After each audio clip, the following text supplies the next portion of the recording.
बिना चोखवा कैरा जानाही आवे मजवा। बिना चोखवा कैरा जानाही मिले सदवा।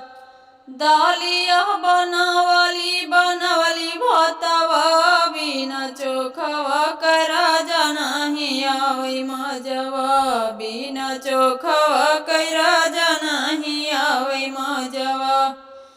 नाही आवे मजवा हो नाही मिले सदवा। बिना चोखवा कैरा जानाही आवे मजवा। बिना चोखवा कैरा जानाही आवे मजवा।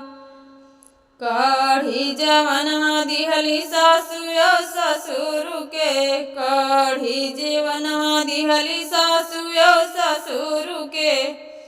अहरी नदी के दिहली बिगाड़े मुहमा।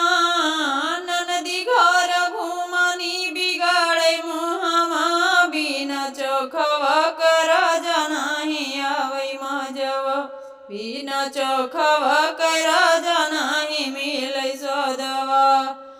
दहलिया बनवली बनवली भतवा। बिना चोखवा कैरा जानाही आवे मजवा। बिना चोखवा कैरा जानाही आवे मजवा।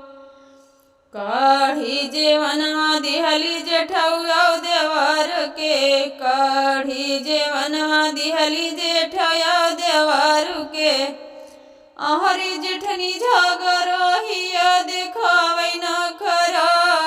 जेठनी घर घुमनी दबावे होठवा। बिना चोखवा कैरा जानाही आवे मजवा।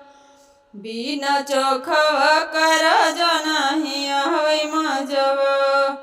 दहलिया बनवली बनवली भतवा। बिना चोखवा कैरा जानाही आवे मजवा। बिना चोखवा